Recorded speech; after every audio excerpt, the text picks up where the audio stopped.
नमस्कार दोस्तों, मेरा नाम है श्रेयांश। आपका स्वागत है मेरे चैनल काला साया पर और आप सुन रहे हैं हॉरर कहानी, वो भी मेरी जुबानी। लेकिन दोस्तों, आप कहानी तो सुन लेते हैं पर चैनल को सब्सक्राइब नहीं करते, इसीलिए चैनल को सब्सक्राइब कर लें और वीडियो को लाइक कर दें ताकि मैं इसी तरह की कहानी आप तक पहुंचाता रहूं। दोस्तों, ये कहानी है एक 18 साल के लड़के की जिनका नाम सूरज है। चलिए कहानी को शुरू करते हैं सूरज के पॉइंट ऑफ व्यू से। मेरा नाम सूरज वर्मा है। मैं लखनऊ शहर के अलीगंज इलाके में रहता हूँ। हमारी छोटी सी फैमिली है। पापा अजय वर्मा जो एक सरकारी ऑफिस में काम करते हैं, मम्मी रीना वर्मा जो स्कूल में टीचर हैं और मेरी छोटी बहन आराध्या जो अभी 7वीं क्लास में पढ़ती है। मैं खुद अभी इंटर पास करके कॉलेज में एडमिशन की तैयारी कर रहा हूँ। शहर की भीड़, हॉर्न का शोर और दिन रात की भागदौड़ मुझे हमेशा से थोड़ी भारी लगती रही है।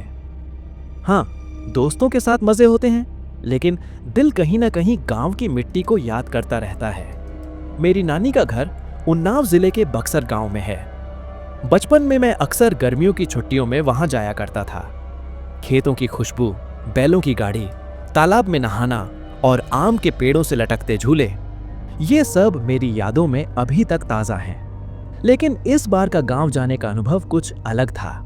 गर्मी की छुट्टियां शुरू होते ही नानी ने फोन किया और बोली, बेटा सूरज, छुट्टियों में इधर आ जाओ, यहाँ की हवा तुम्हें अच्छी लगेगी।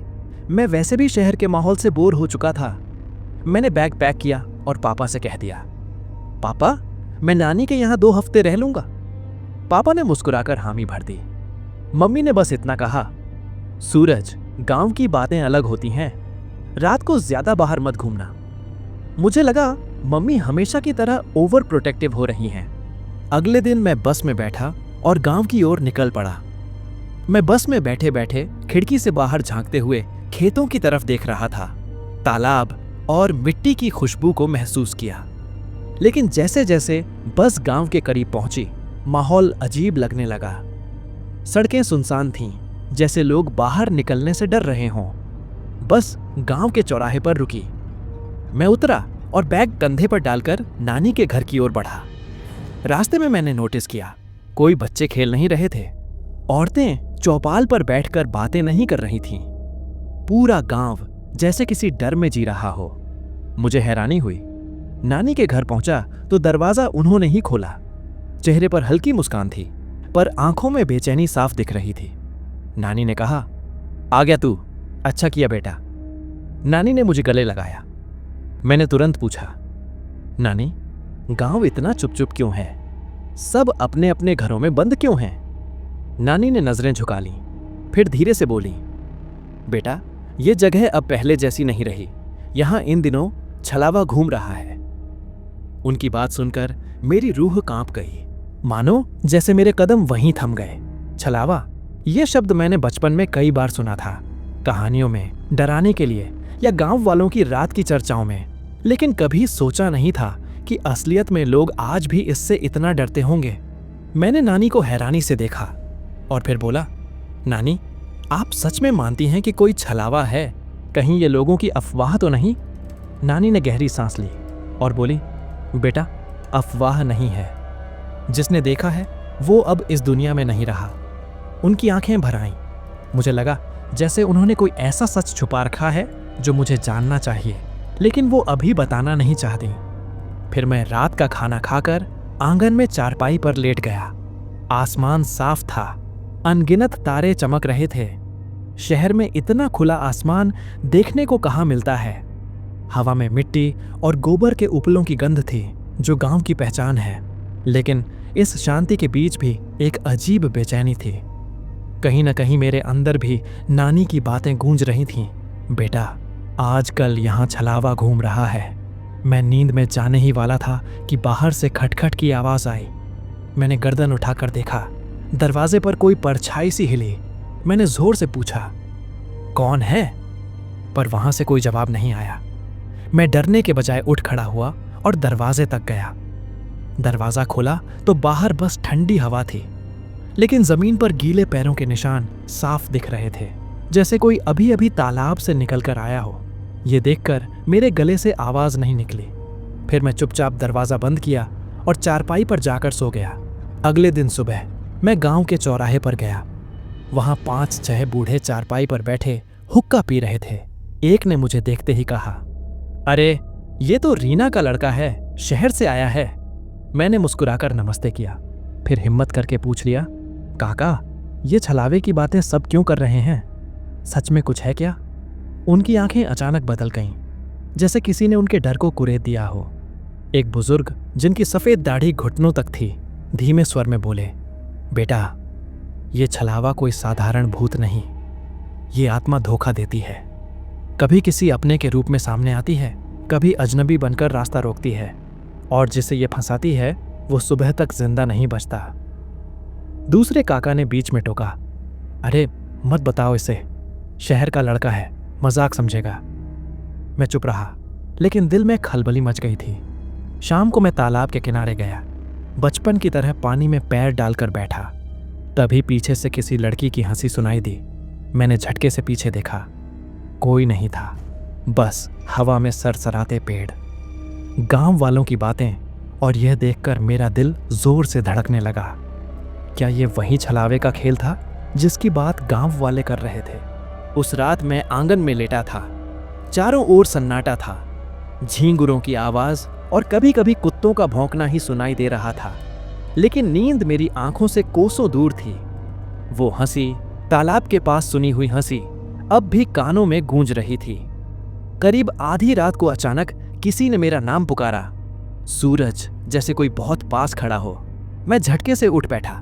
मैं डरते हुए बोला, कौन?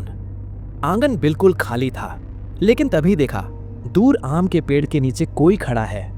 लाल साड़ी जैसी झलक दिखी। मैंने सोचा शायद कोई गांव की औरत होगी, लेकिन इतनी रात को? मैं धीरे धीरे उसकी ओर बढ़ा। दिल तेजी से धड़क रहा था। पेड़ के नीचे पहुंचते ही वो आकृति मेरी नजर से ओझल हो गई। बस ठंडी हवा का झोंका और मिट्टी की गंध रह गई। मैंने पीछे मुड़कर देखा तो आंगन तक फैले गीले पैरों के निशान फिर से नजर आए। मेरे रोंगटे खड़े हो गए। अब मेरे दिल में डर का घर बन चुका था। मैं बिना पीछे देखे आंगन की तरफ भागा। आंगन का दरवाजा बंद किया और चारपाई पर जाकर सर तक चादर खींचकर लेट गया। पर मुझे नींद नहीं आई।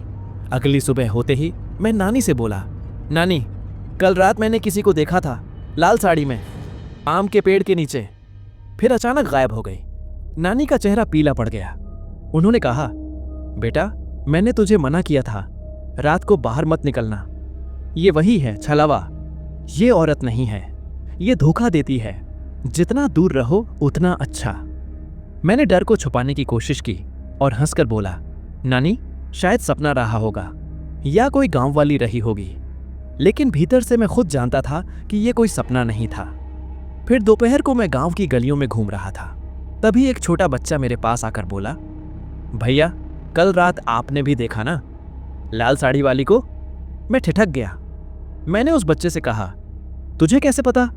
बच्चा फुसफुसाकर बोला, वो सबको दिखाई देती है, लेकिन सिर्फ उन्हीं को जो उसके खेल में फंसने वाले होते हैं।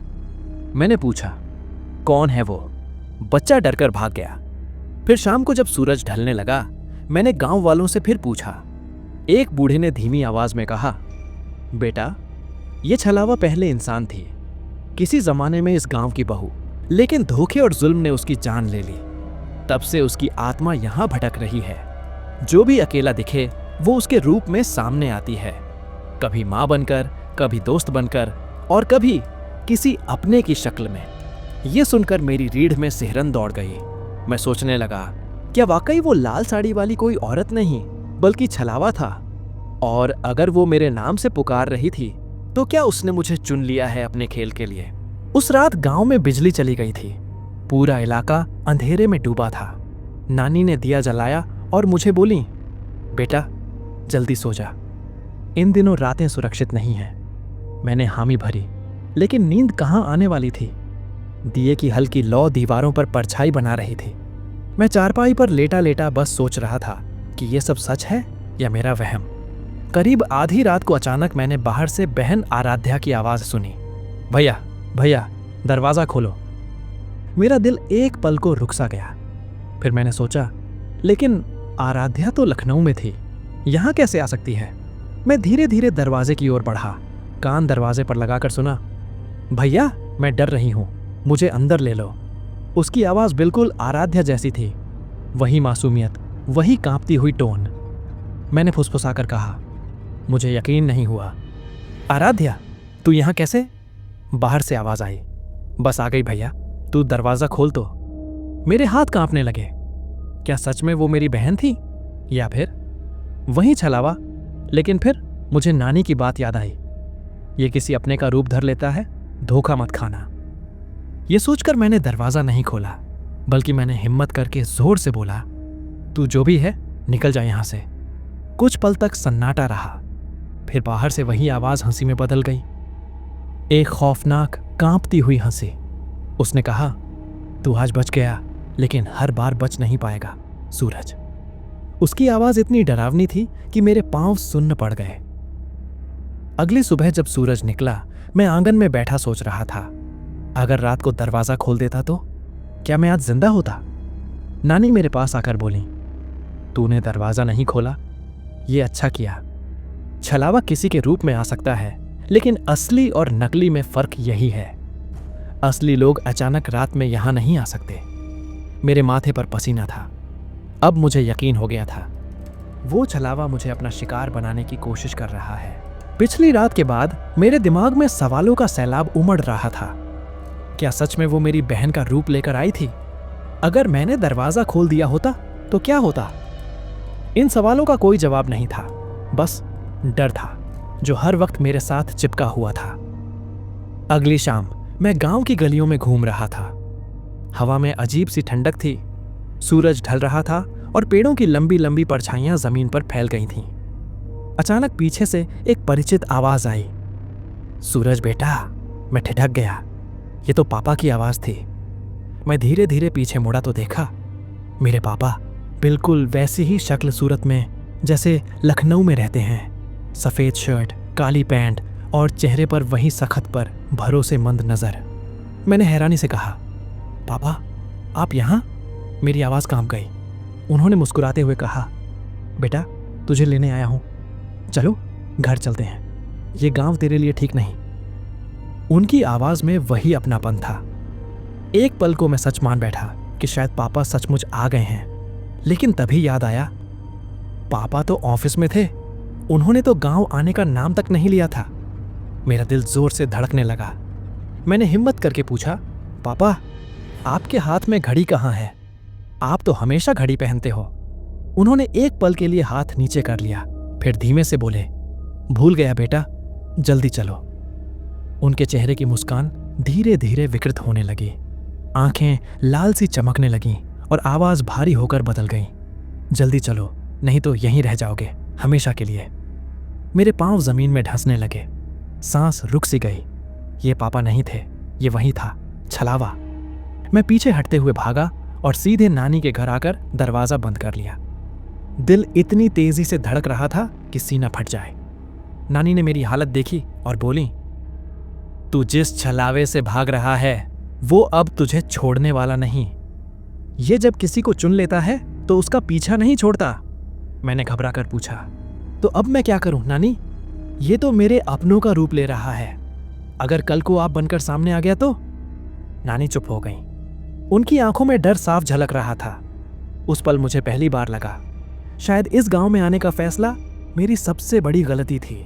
फिर उस रात नींद मेरी आंखों से कोसों दूर थी। हर आवाज, हर सरसराहट मुझे डराने लगी थी। नानी भी चिंतित थीं, लेकिन उनके चेहरे से साफ लग रहा था कि वो मुझसे कहीं ज्यादा जानती हैं जितना मुझे बता रही हैं। करीब आधी रात को अचानक आंगन के बाहर हलचल हुई। लगा जैसे कोई धीरे धीरे खुरदरे पैरों से मिट्टी पर चल रहा हो। मेरा दिल धड़क उठा। मैंने मन ही मन बुदबुदाया, फिर से आया है। मैं चारपाई से उठकर दरवाजे की झिड़ी से झांका और फिर मेरी सांसें थम गईं। वहां कोई इंसान नहीं था, बल्कि एक लंबा चौड़ा काला साया खड़ा था। उसके बाल बिखरे हुए थे जैसे किसी औरत के हों, लेकिन चेहरा पूरी तरह झुलसा हुआ। आंखों की जगह सिर्फ दो गहरे गड्ढे जिनमें अंधेरी आग सी चमक रही थी। उसके होंठ टेढ़े होकर खिंच गए और दांत बाहर निकल आए, लंबे, नुकीले, खून से सने हुए। वो धीरे धीरे मेरी तरफ बढ़ने लगा। मेरे पूरे शरीर में झुरझुरी दौड़ गई। ये कोई रूप नहीं था, ये छलावे का असली चेहरा था। उसने आवाज निकाली, सूरज, तू मेरा है। तभी अचानक दरवाजा जोर से हिलने लगा, जैसे वो तोड़ना चाहता हो। मैं घबराकर नानी को जगाने लगा। नानी, नानी, जल्दी उठो। तभी नानी हैरानी से उठी और नानी ने मंत्र बुदबुदाना शुरू किया। उन्होंने मिट्टी की छोटी मटकी उठाई जिसमें गोबर और हल्दी से बना कोई चिन्ह था। वो दरवाजे पर छिड़कने लगी। जैसे ही छींटे दरवाजे पर पड़े, बाहर से एक भयानक चीख गूंजी और फिर सब कुछ अचानक शांत हो गया। मैं कांपते हुए जमीन पर बैठ गया। सांसें इतनी तेज चल रही थीं कि जैसे छाती फट जाएगी। नानी ने मेरी पीठ थपथपाई और बोली, तूने उसका चेहरा देख लिया, अब ये तुझे और नहीं छोड़ेगा। मेरे मन में सिर्फ एक ही सवाल गूंज रहा था, आखिर ये छलावा चाहता क्या है मुझसे? तभी मैंने घड़ी देखी। रात के 11 बज चुके थे। नानी के घर का आंगन हल्की पीली लालटेन की रोशनी से रोशन था। बाकी पूरा गांव अंधेरे में डूबा था। हर कोना जैसे किसी रहस्य को छुपाए बैठा था। उस दिन की सारी बातें मेरे दिमाग में घूम रही थीं। तभी खेतों में सरसराहट सुनी, पेड़ के पीछे एक परछाई दिखी और दादी का वो डरावना किस्सा याद आ गया जिसमें उन्होंने छलावा का जिक्र किया था। मैंने ठंडी सांस ली और नानी से कहा, नानी, ये छलावा सच में होता है क्या? नानी ने मुझे घूरा। उनकी आंखों में डर साफ झलक रहा था। उन्होंने बताया, बेटा, गांव में जो होता है सब कुछ आंखों से नहीं दिखता। छलावा किसी का रूप ले लेता है, अक्सर वही बन जाता है जिस पर हमें सबसे ज्यादा भरोसा होता है। उनकी बात सुनकर मेरे रोंगटे खड़े हो गए। मैंने चुपचाप सिर झुका लिया। रात धीरे धीरे और गहरी होती गई। हवा ठंडी होने लगी। अचानक कुत्तों का भौंकना पूरे गांव में गूंजने लगा। वो ऐसे भौंक रहे थे जैसे किसी अनजान साए को देख लिया हो। मैं खिड़की से बाहर झांका। मुझे साफ दिखा, खेत की ओर जाते हुए एक आदमी की परछाई। वो हूबहू मेरे पापा जैसी लग रही थी। मैं घबरा गया। पापा? लेकिन पापा तो शहर में हैं। वो यहाँ कैसे आ सकते हैं? मेरा दिल अब जोर जोर से धड़कने लगा। मैंने खुद को समझाया कि ये मेरी आंखों का धोखा भी हो सकता है, लेकिन उस परछाई की चाल, उसका कद काठी, सब कुछ पापा जैसा था। मैंने तय किया कि मैं खुद जाकर देखूंगा। नानी को कुछ बताए बिना धीरे से दरवाजा खोला और बाहर निकल गया। गांव की गलियों में सन्नाटा पसरा था। केवल मेरे कदमों की आवाज सुनाई दे रही थी। दूर कहीं उल्लू की आवाज ने सन्नाटे को और डरावना बना दिया। जैसे ही मैं खेतों के करीब पहुंचा, मैंने देखा वही परछाई वहां खड़ी थी। उसकी पीठ मेरी तरफ थी। मैंने हिम्मत जुटाकर पुकारा, पापा! वो शख्स धीरे धीरे पलटा और मेरी सांस अटक गई। चेहरा तो पापा जैसा था, लेकिन उसकी आंखें पूरी तरह काली थीं, बिना पुतलियों के। होठों पर एक अजीब सी खतरनाक मुस्कान थी। ये देखकर मेरा गला सूख गया। मैं समझ चुका था ये इंसान नहीं है, ये छलावा है। उसने धीमी करकरी आवाज में कहा, सूरज, तू यहाँ क्या कर रहा है? घर चल, तेरी नानी तेरा इंतजार कर रही है। मेरे पैरों ने जवाब दे दिया। मैं भागने ही वाला था कि अचानक उसका चेहरा धीरे धीरे बदलने लगा। पहले पापा जैसा, फिर नानी जैसा, और फिर मेरी अपनी शक्ल में बदल गया। मैं हक्का बक्का रह गया। अंधेरे में मेरे सामने मेरी ही कॉपी खड़ी थी। वो मेरी ही आवाज में बोला, भाग मत सूरज, अब तू भी मेरा हिस्सा है। मैं जोर से चीख पड़ा और पूरी ताकत से गांव की ओर भागा। पीछे से हंसी की गूंजती हुई आवाज मेरे कानों में तीर की तरह चुभ रही थी। नानी के घर पहुंचते ही मैंने दरवाजा धक्का देकर बंद कर दिया। सांसें इतनी तेज चल रही थीं कि कुछ कहने की ताकत ही नहीं थी। नानी दौड़कर आई और बोली, क्या हुआ बेटा, तू इतना डरा क्यों है? मैं कांपती आवाज में बोला, नानी। मैंने उसे देखा। छलावा वो मेरी शक्ल में बदल गया था। नानी का चेहरा सफेद पड़ गया।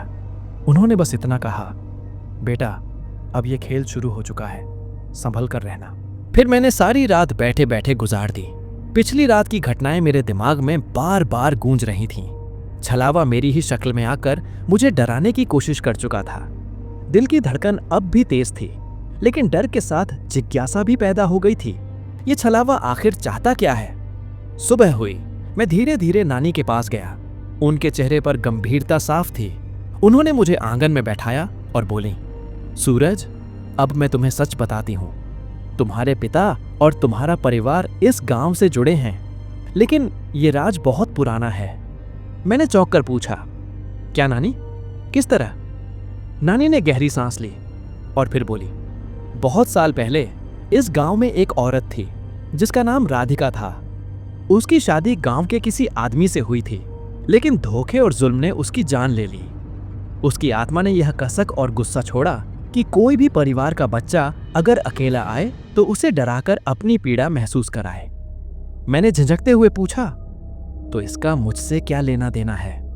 नानी ने धीरे कहा, तुम्हारे पिता के परिवार ने उस समय कुछ किया था जिसने राधिका की आत्मा को अपमानित किया।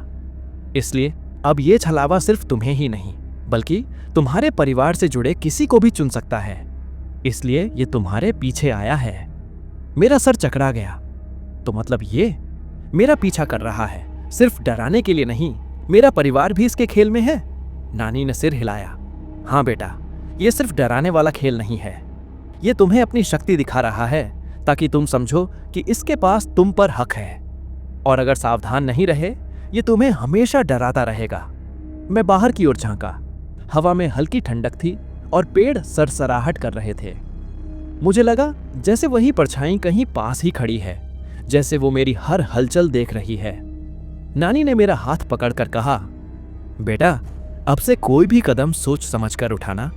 रात में अकेले बाहर मत जाना, और जब भी इसे देखो याद रखना, सच और धैर्य ही इसका सामना कर सकते हैं। मैंने गहरी सांस ली।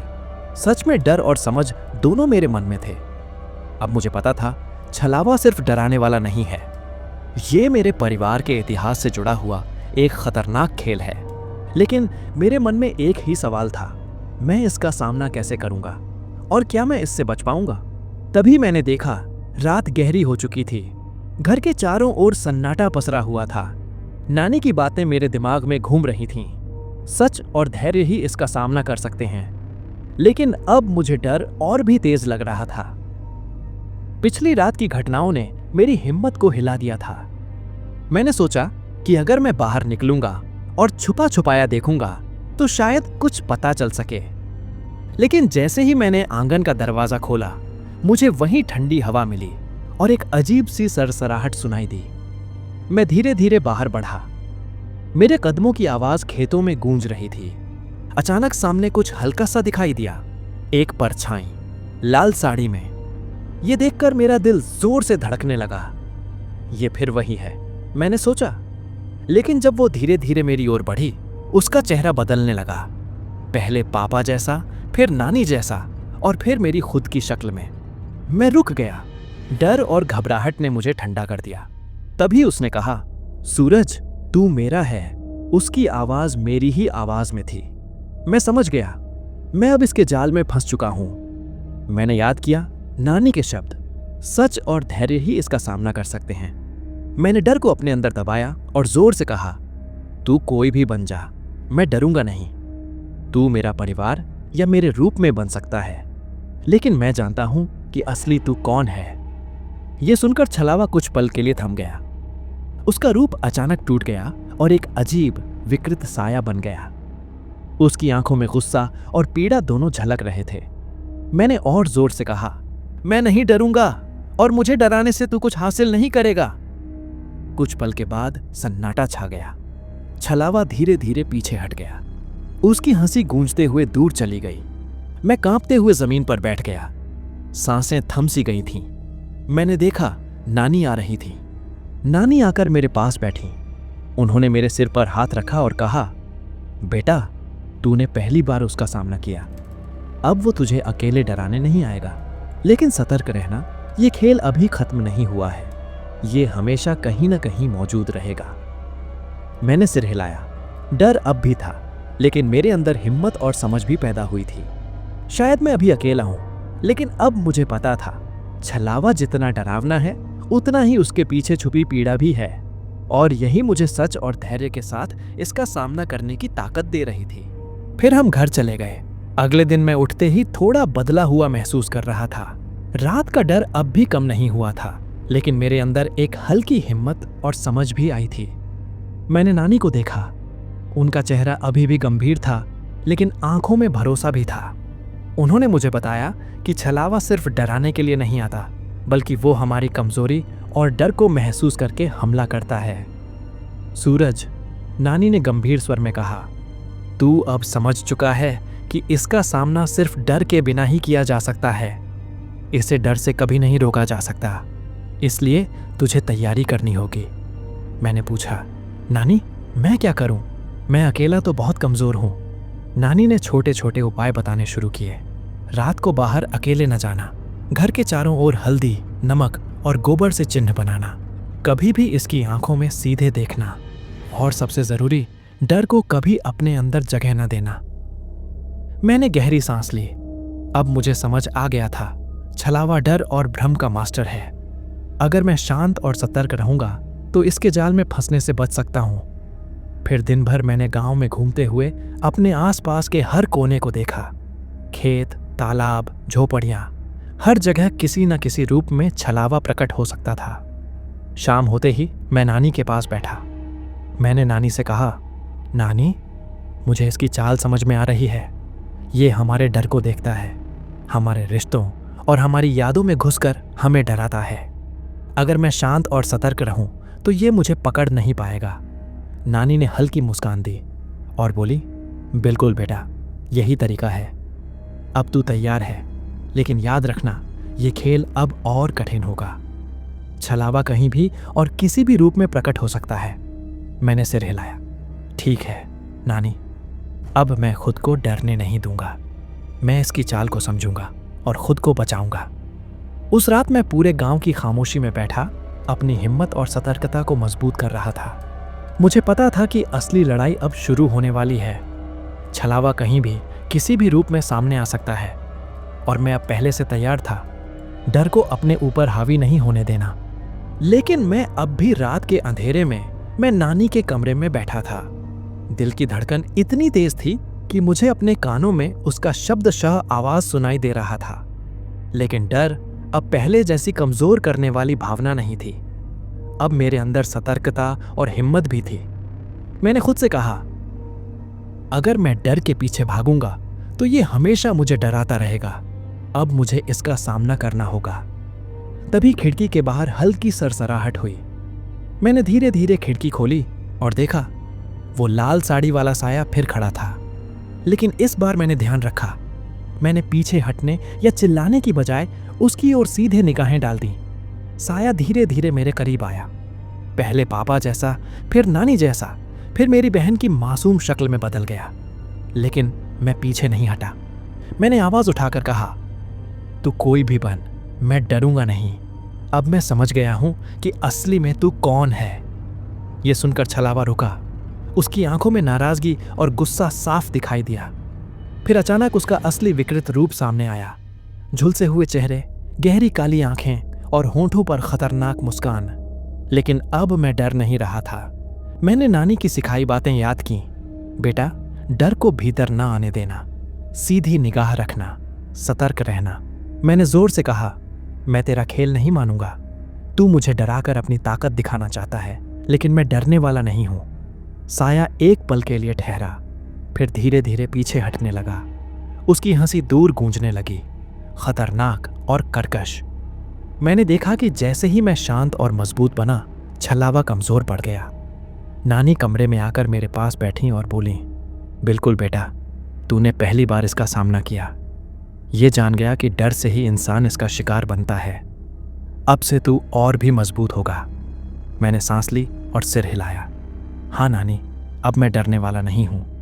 अब मैं समझ गया हूं कि इसका खेल समझकर ही इसे मात दी जा सकती है। उस रात के बाद मुझे पहली बार लगा, छलावा मेरे डर को महसूस करता है, लेकिन अगर मैं शांत और सतर्क रहूं तो उसका कोई असर नहीं। अगले दिन से मैं हर कदम सोच समझकर उठाने लगा। खेतों में, गलियों में, तालाब के पास, हर जगह अपनी हिम्मत और सतर्कता के साथ। मुझे पता था कि खेल अभी खत्म नहीं हुआ, लेकिन अब मुझे डर नहीं था। मैं तैयार था। लेकिन अब मुझे धीरे धीरे समझ में आने लगा था कि छलावा सिर्फ डराने के लिए नहीं आता, बल्कि इसका इतिहास और मकसद बहुत पुराना और जटिल है। नानी ने मुझे हाथ पकड़कर कहा, सूरज, अब मैं तुम्हें पूरी कहानी बताऊंगी, ध्यान से सुन। मैंने सिर हिलाया। नानी ने बताना शुरू किया। बहुत साल पहले इस गांव में राधिका नाम की एक लड़की रहती थी। वह गांव की सबसे खूबसूरत औरतों में से एक थी। उसकी शादी हुई थी, लेकिन उसके पति और ससुराल वालों ने उसे धोखा दिया और उसकी जिंदगी बर्बाद कर दी। उसे अपमानित किया गया और अंत में उसकी मौत हुई। मैंने चौंक कर पूछा, तो यही वही आत्मा है जो लाल साड़ी में दिखाई देती है? नानी ने गंभीर स्वर में कहा, हाँ बेटा, लेकिन सिर्फ यही नहीं।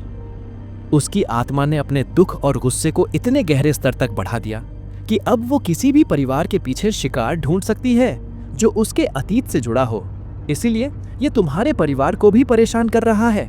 मैंने पूछा, लेकिन नानी, मैं तो शहर से आया हूं, मुझसे इसका क्या लेना देना? नानी ने धीमे स्वर में समझाया, तुम्हारे पिता के परिवार ने पहले भी इस गांव के इतिहास में शामिल कुछ घटनाओं में भूमिका निभाई थी। राधिका की आत्मा अब उस पुराने गुस्से और अपमान की वजह से सिर्फ डराना नहीं, बल्कि सावधान रहने की सीख देना चाहती है।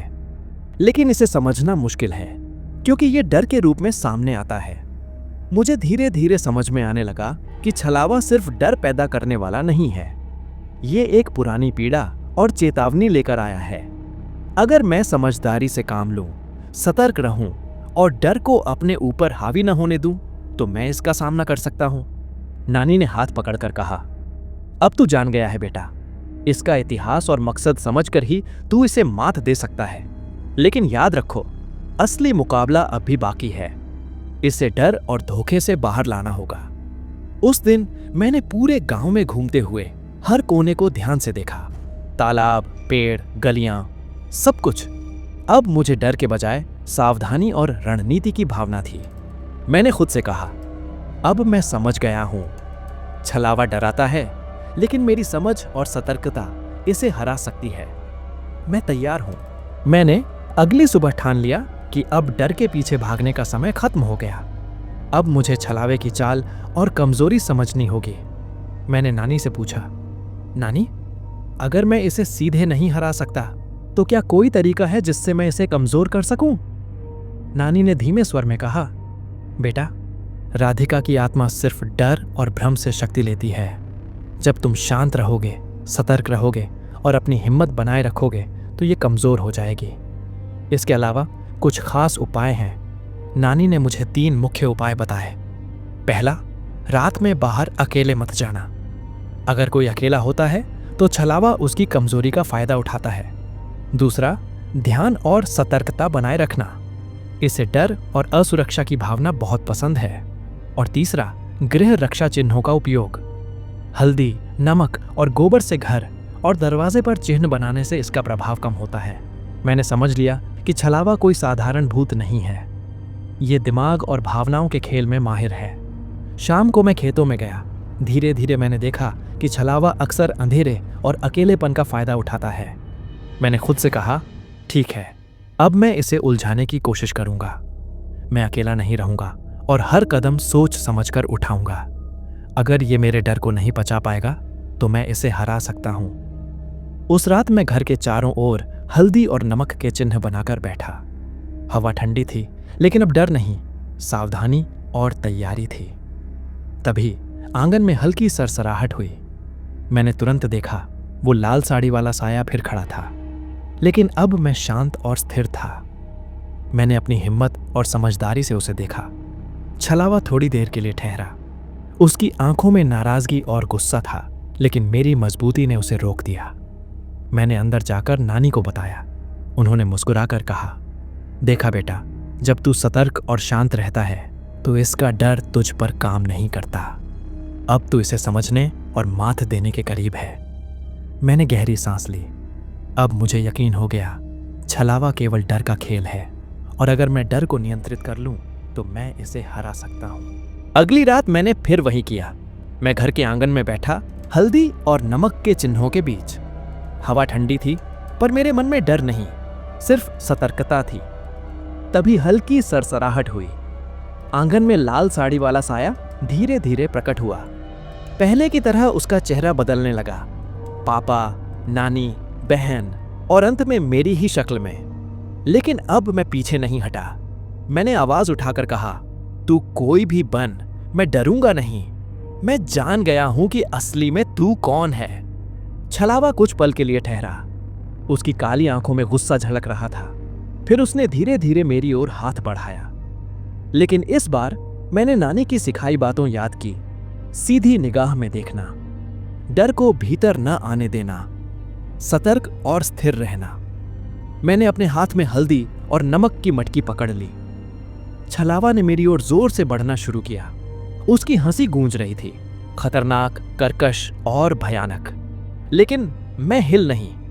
जैसे ही वह मेरे नजदीक आया, मैंने मिट्टी और नमक के चिन्हों को उसके रास्ते में डाल दिया। छलावा पीछे हट गया। उसकी हंसी कुछ कमजोर पड़ गई।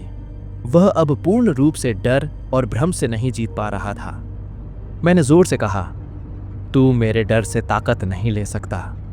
अब मैं तुझे हरा सकता हूं। तू चाहे किसी भी रूप में आए, मैं शांत और सतर्क रहूंगा। तू अब मुझ पर हावी नहीं हो पाएगा। छलावा कुछ पल के लिए स्थिर हो गया, फिर धीरे धीरे हवा में घुल गया, लेकिन उसकी मौजूदगी अभी भी महसूस हो रही थी। मैं अंदर जाकर नानी के पास बैठा।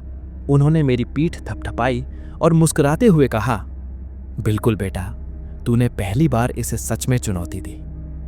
अब इसे समझ आ गया है कि डर से ही इंसान इसका शिकार बनता है। तू अब इसके खेल में और मजबूत है। मैंने सिर हिलाया और बोला, हाँ नानी, अब मुझे डर नहीं। अब मैं इसे मात देने के लिए पूरी तरह तैयार हूं। फिर हम सो गए। फिर सुबह मैंने खुद को देखा। पिछली रात के मुकाबले के बाद मैं बदल चुका था। डर अब मेरे अंदर नहीं था, सिर्फ सावधानी, हिम्मत और रणनीति थी।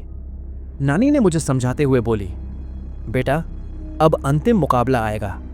छलावा तब तक पीछे नहीं हटेगा जब तक उसे अपनी कमजोरी का एहसास नहीं होता, और तुझे उसके हर चाल को समझकर उसे मात देनी होगी। मैंने मन ही मन ठान लिया, अब डर को अपने अंदर नहीं आने दूंगा और हर कदम सोच समझकर उठाऊंगा। मैंने घर और आंगन के चारों ओर सुरक्षा चिन्हों का दोगुना इंतजाम किया। हल्दी और नमक के निशान, गोबर के छोटे छोटे चिन्ह और नानी की बताई मंत्र वाली रस्में। अब सब तैयार है, मैंने खुद से कहा। छलावा चाहे किसी भी रूप में आए, अब मैं सतर्क और हिम्मतवर हूं। अब मैं इसे मात दूंगा। रात गहरी थी। हवा में ठंडक और पेड़ों की सरसराहट ने माहौल डरावना बना दिया। फिर अचानक आंगन में हल्की हलचल हुई। वो लाल साड़ी वाला साया सामने प्रकट हुआ। इस बार वह पूरी ताकत में आया।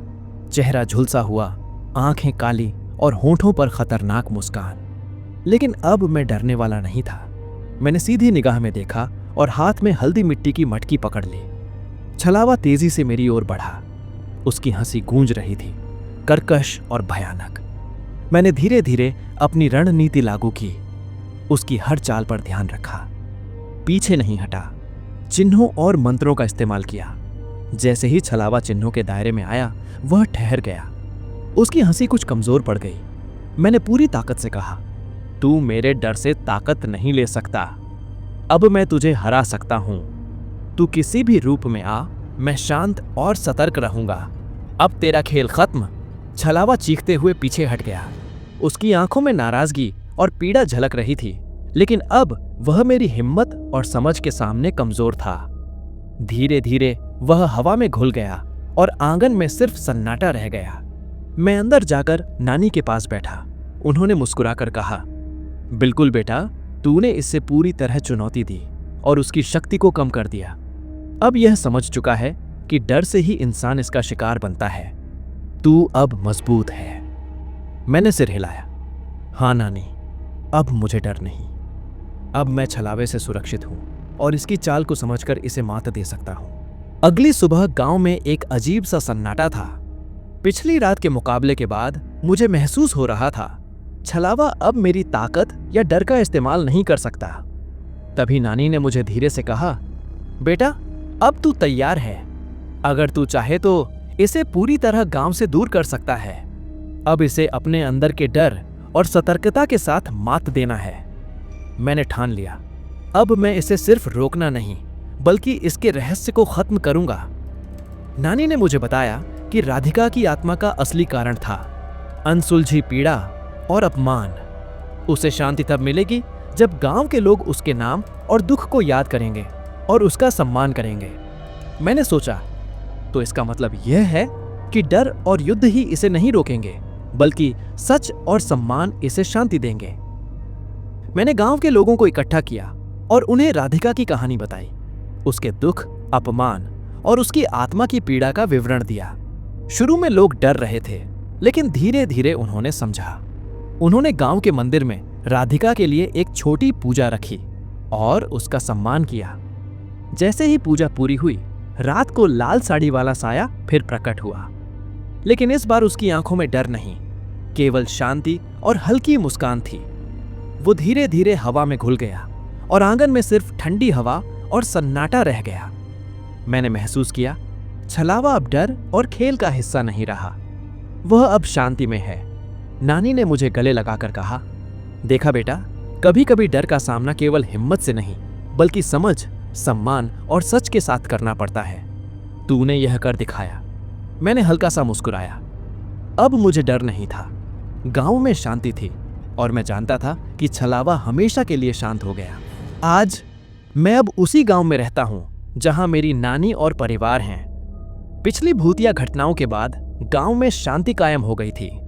छलावे की डरावनी रातें अब सिर्फ यादों में बची थीं। मैंने पढ़ाई पूरी की, अपने करियर की शुरुआत की, लेकिन सबसे ज्यादा खुश था अपने परिवार और गांव के लोगों के साथ। समय के साथ मैंने अपनी जिंदगी में प्यार भी पाया। गांव की एक खूबसूरत लड़की से शादी की और अपने घर में खुशहाल जीवन बिताने लगा। हमारा घर हमेशा हंसी और प्यार से भरा रहता। बच्चों की किलकारियां, गांव के दोस्त और परिवार की सुरक्षा। अब मेरी दुनिया में केवल खुशी और संतोष था। कभी कभी मुझे याद आता है वह डरावनी रातें, छलावा और उसकी हंसी। लेकिन अब मैं जानता हूं, डर सिर्फ हमें मजबूत बनाने के लिए आता है। नानी अब भी हमारे साथ रहती हैं। उनकी आंखों में हमेशा गर्व और प्यार झलकता है। मैंने उन्हें हमेशा धन्यवाद दिया कि उन्होंने मुझे डर और छलावे का सामना करना सिखाया। मेरी की जिंदगी अब पूरी तरह शांत, सुरक्षित और खुशहाल थी। छलावा भूतपूर्व था, लेकिन उसका सबक हमेशा मेरे साथ रहा। हिम्मत, समझ और परिवार का प्यार ही असली ताकत है। और इस तरह मैं अपने परिवार के साथ जीवन की खुशियों में घुल मिलकर रहने लगा। सारी डरावनी रातें अब सिर्फ एक कहानी बनकर रह गई थीं, जिसे मैं कभी कभी मुस्कुराते हुए याद करता।